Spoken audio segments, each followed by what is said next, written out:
right. Hello, I'm Patrick Washington, co-publisher of the Dallas Weekly here on dallasweekly.com. And today we have Crystal Mason and Andre Segura.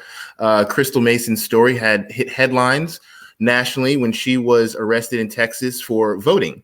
Of course, Texas has a history of we'll call it enthusiastic voter suppression experiences, and Crystal had become sort of the face of that. Her case has been picked up by the ACLU, and we're happy to have her here to tell her story and ask her questions about what has happened since and what she feels will happen in the future. So thank you, Crystal, and thank you, Andre, for being with us. Thank you. Thank you. So let's just start with the initial story of what happened for those that don't know. So you were in Tarrant County, which for those that are not from Texas is akin to Dallas, which is in Fort Worth is the predominant city there. And you decided to go vote one day. Could you tell us a little bit about what happened and what you felt like was the injustice that occurred that day? Okay. Well, I waited to the last day to actually go and vote. And got off work. I went to work, got off work. It was raining, rush hour traffic from Dallas. So I was coming back in from Dallas to Rendon. Got off work at 4:30. When I made it to the polling place, the church that I went to go and vote at, it's the same polling place that I went to in 2012. Mm-hmm. So when I got there, I had showed them my license, and they looked my name up, and they were like, I got hyphenated last name. So when they looked and they didn't see it, I was just like, that's weird.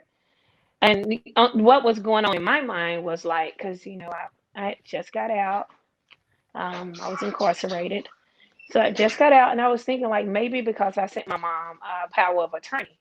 So I'm thinking, I gave her power of attorney. So I'm thinking like maybe somewhere my name must have fell off or something like that. That's what I'm thinking, nothing major.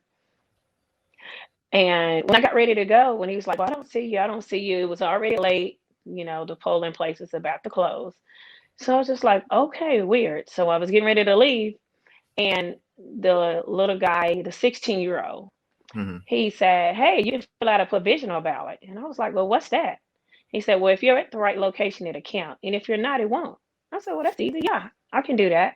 So a lady came up and I gave her my license. And she took the paper and she went somewhere and she came back and she told me to come sit with her.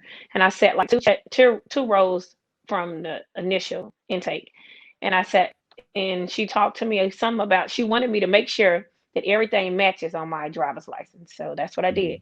Held my driver's license and I was writing. And I think she was telling me some stuff like, this is going to be her last time here. She's moving to like a bigger house and more land and all of that. And I'm listening to her, but I'm, making sure that everything on my driver's license matches what I was filling out.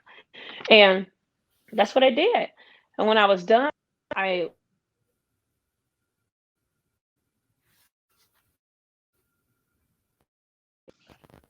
sorry. So she walked me to the polling place. And when she walked me to the polling place, I sat down and then I looked and I said, well, I want to do a straight ticket. And she said, she made me get up and she sat down and she told me this is Republican, this is Democrat. And she moved out the way and I filled in what I wanted to fill in and I put it in like this little bag and I left out and that was it. Mm-hmm. And later, I received a call from my supervised release officer and she asked me to come in. I was like, okay, this is weird because we don't never go in. We don't never, report in. Mm. So I'm thinking like, maybe this is a UA, maybe this is something random. And so I missed lunch and I came in and she was just like, hey, how you doing? I'm like, I'm good. That was it. Like, weird. Okay, let me get home then. So I rushed to get home and I was going downstairs so I could hurry up and get home before rush hour traffic. And the lady stopped me and she said, are you Crystal Mason? I said, I am. And she said, go ahead and place your hands behind your back. You're being arrested for illegally voting. Mm-hmm. And I was like, but I didn't illegally vote. I thought about what the lady said. And she said, and I was like, but I filled out everything correct. I made sure everything was correct because that's what I remember. And then she was just like, no, you're on probation and you can't vote. And I was like, okay, well, I'm at my supervised release office. This is where we need to be to resolve this issue because I was never aware. Nothing was never told to me. So I'm like, we're technically at where we need to be to resolve this issue. No, she took me to jail. and that's what happened. That's what started everything. So, Andre, for the legal perspective, what is happening at this moment for Crystal? For those that sort of say, like, what happened? She got arrested for voting, and that's kind of the end of that story. If you talk from the Texas state point of view, from the citizens' point of view, from Crystal's point of view, what actually is going on here?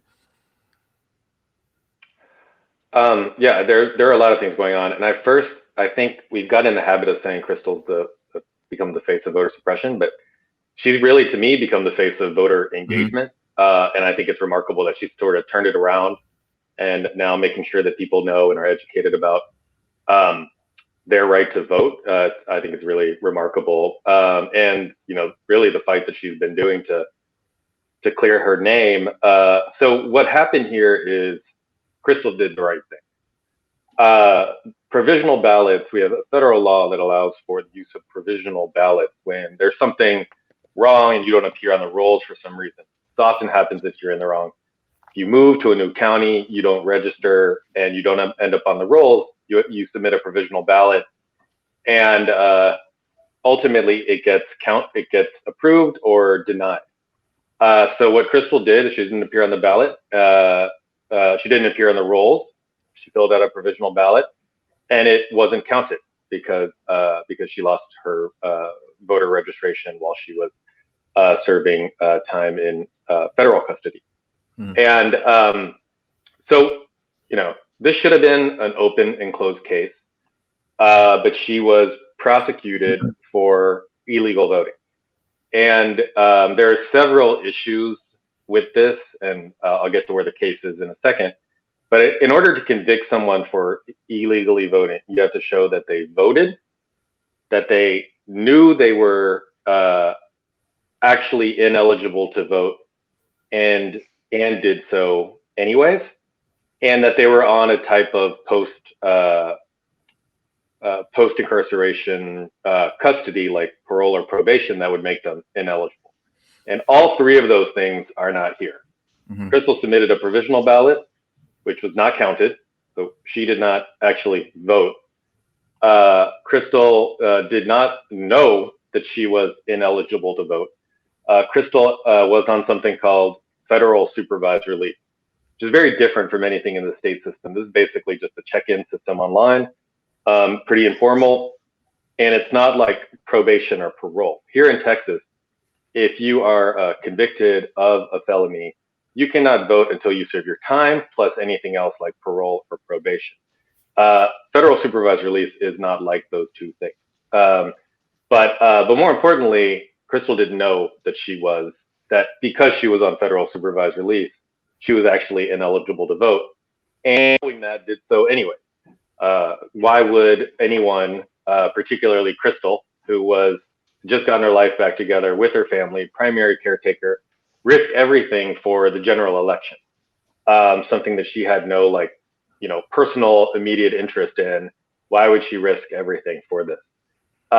So the DA in Tarrant County prosecuted this case. Trial judge sentenced her to 5 years as a result of illegal voting. We took the case to the Court of Appeals in Fort Worth, and they upheld her conviction.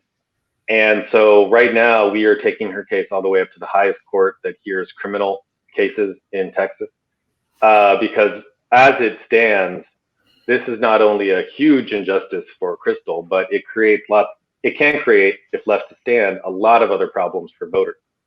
The judges who heard her case on appeal found that it didn't matter whether Crystal knew that she was ineligible to vote.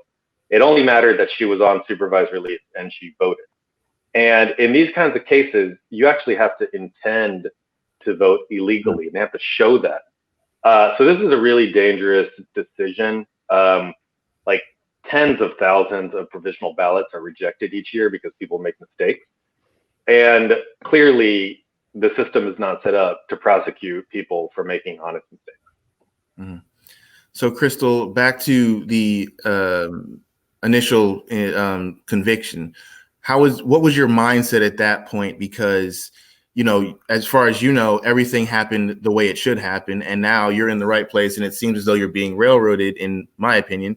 So what was your state of mind at that point, and over the last I guess few years, like what has it been? Because you have turned it around, as we've all seen, and now you're fighting. So I saw a quote that said like you felt like they were trying to intimidate you and other things. And how did you move through that to get to where you are now? Well, I felt like they were trying to intimidate me because of how they did me when I was in trial. I seen that it was more. I'd seen it twice. I seen it when I was in trial, and I seen it when I caught this case, it automatically violated my supervised release Mm, because now I have a new conviction.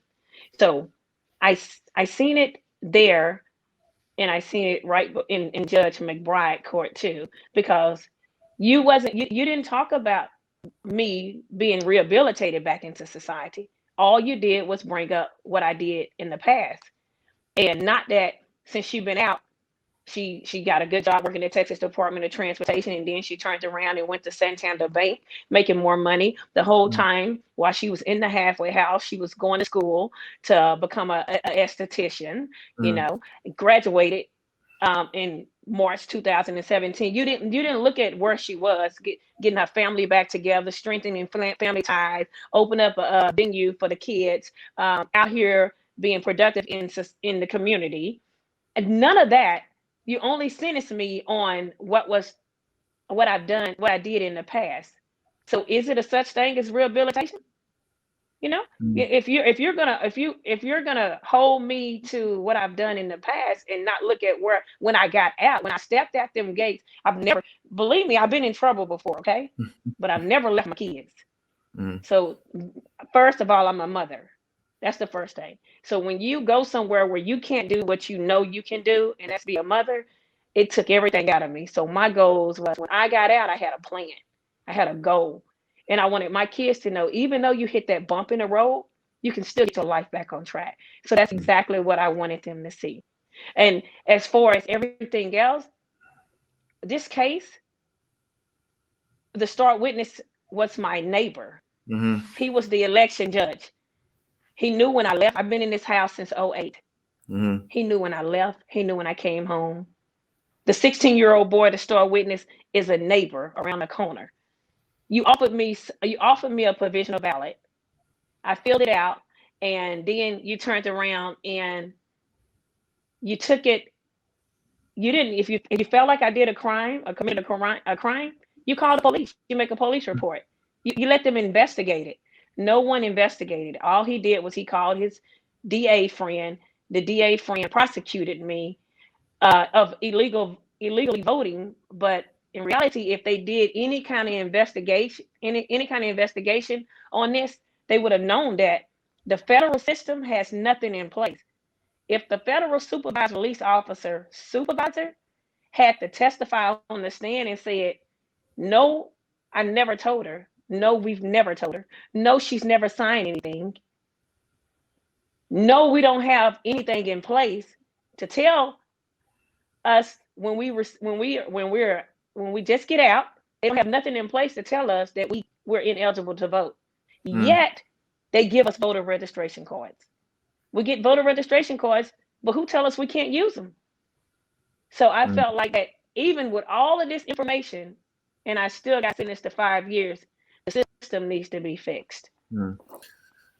So Andre, can you fill in some of the information about the case itself? So from what I understand, it yes, like she said, the neighbor and the young kid also testified against her, but also this what Crystal's pointed out here seems to be like ABC.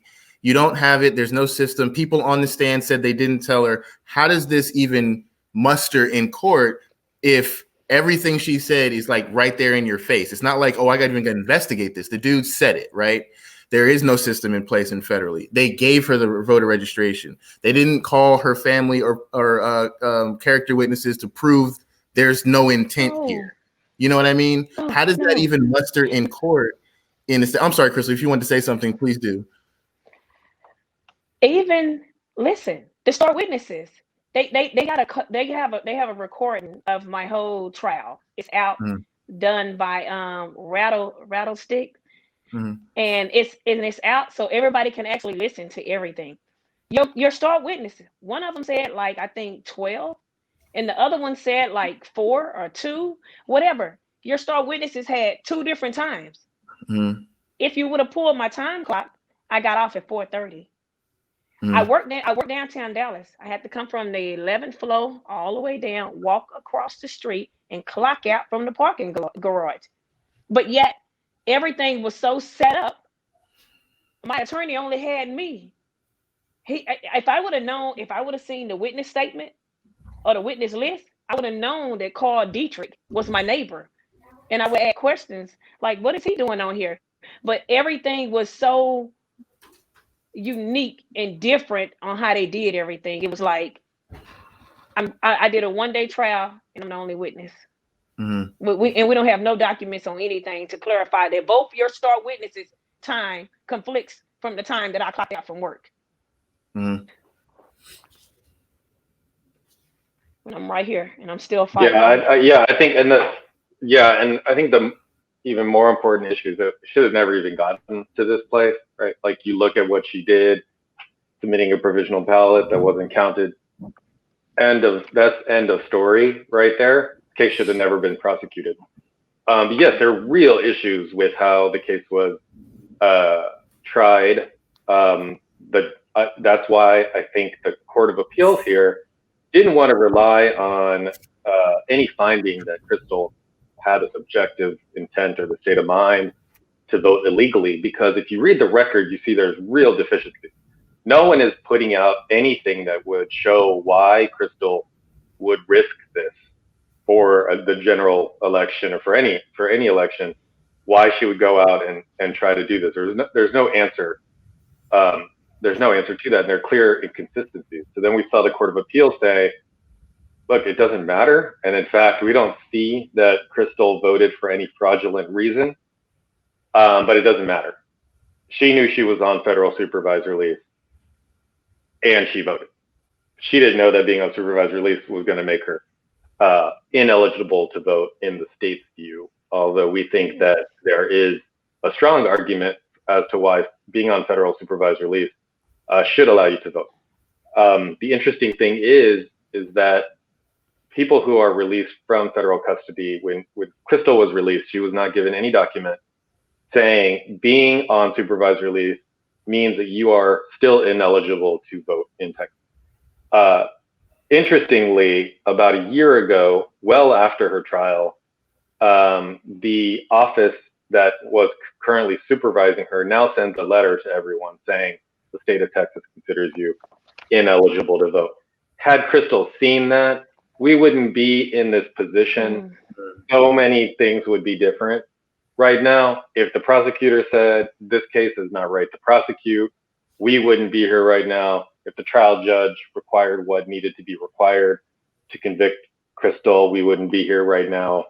So that's why this is the most important voter suppression case in the country, because it just shows how unfair things can be in the system, go through multiple reviews, and things still are allowed to stay this way.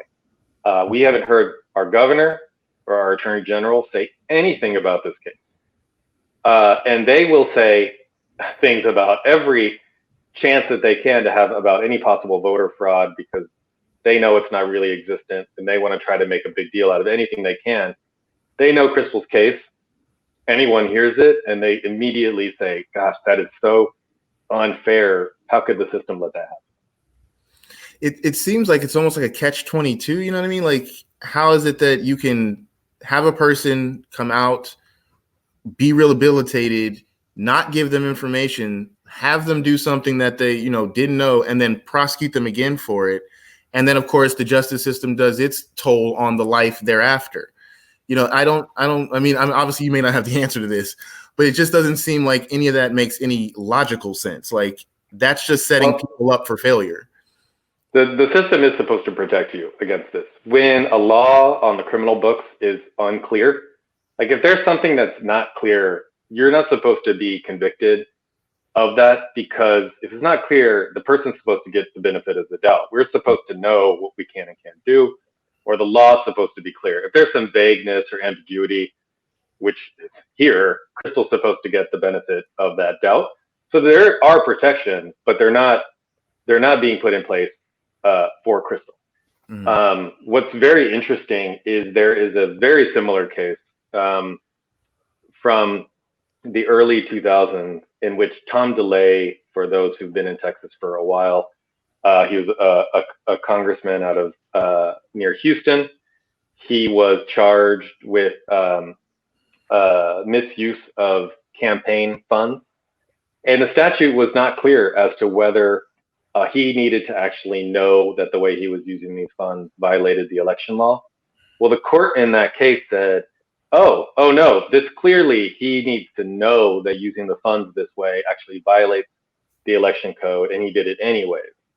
And so we have two cases. So this is what we're pointing out right now. We have Crystal's case, where they're saying it didn't matter if she knew, and then we have Tom DeLay, a very powerful congressperson in Texas politics, saying, oh yeah, but for him, he has to know.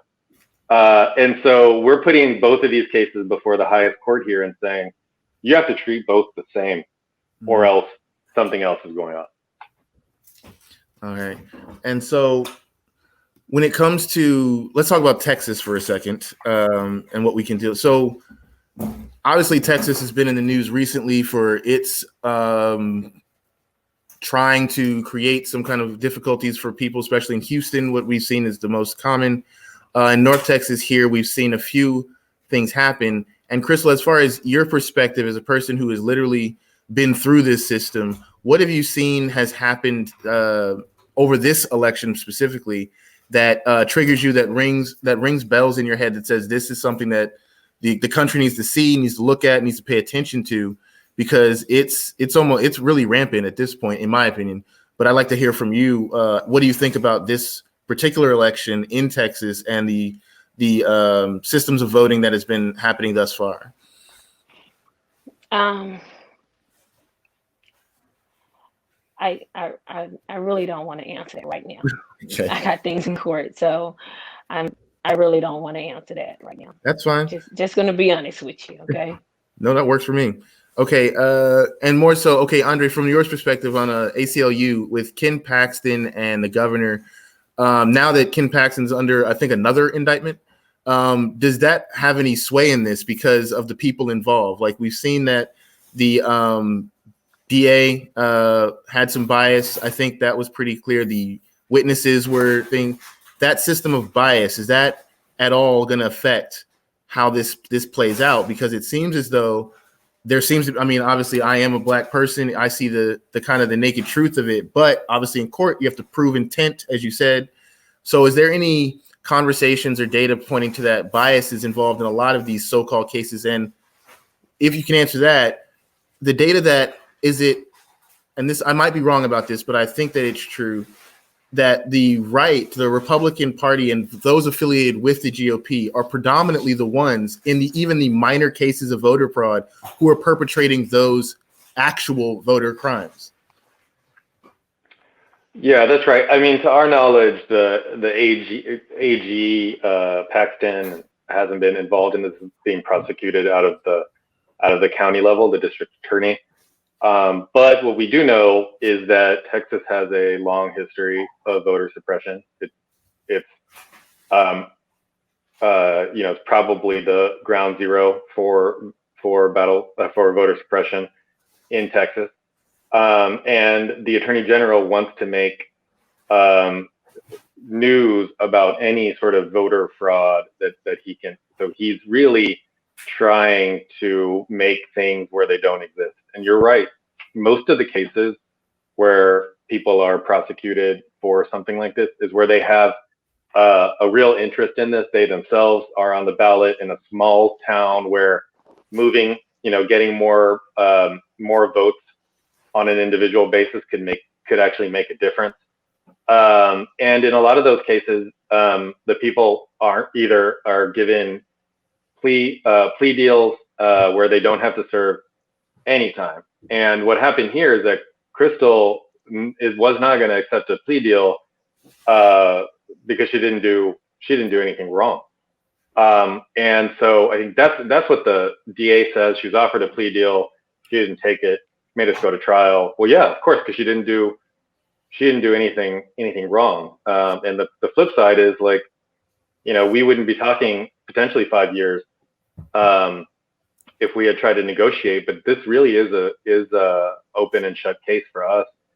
And then in Texas more broadly, as you said, recently we've seen a lot of these last-minute efforts to make voting harder for people in Texas.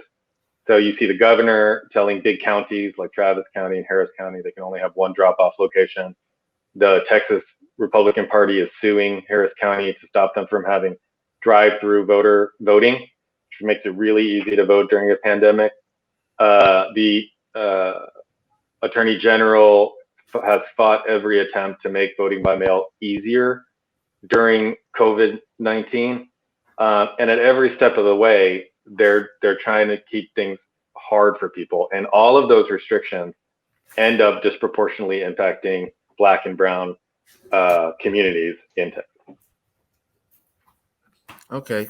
Crystal, and from your perspective in that vein, Black and Brown communities, how has that affected your fight to stop voter suppression? Then knowing that it comes to our community first. Well, what I did was I started an organization. It's Crystal Mason, the Fight Against Voter Suppression. So what I do is I go out and I outreach in the neighborhood and I let them know. I go out to the predominant Black and Brown neighborhood and I let them know the importance of voting. I let them know that I asked them, are you eligible to vote? And a lot of, you have people that say, well, I'm a felon. And I'm like, okay, in the state of Texas, being a felon, you can vote. Well, I'm like, are you on probation? Are you on parole?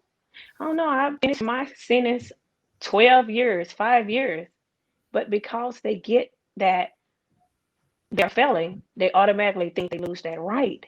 And so I try to educate, or if some things I don't know, I go out and I resource to different people so we can get the right answers to them. What I learned was in my situation, when this violation made me go before the federal courts, I had two attorneys. To go. They went to go talk to the government to see what they can do to convince the federal courts not to send me back to prison. So let me tell you about the federal system. Anything up under a year and a day, you don't have to go to jail on. So anything up under the year and a day, you don't have to go to jail on. So when my attorneys went to go approach the government, they were adamant about sending me to jail. Like, what are you doing here? What you want to talk about? All of this. Like, this person was adamant about sending me to jail. So when I go before the courts and I get 10 months, I automatically say, hey, can I do it in a halfway house? That means I can stay and keep working and take care of my kids. Hey, can I do it on home? Anything up under a year of the day you can do on home confinement. You can do it in a halfway house. That's a reentry center. But no, they were adamant about locking me up because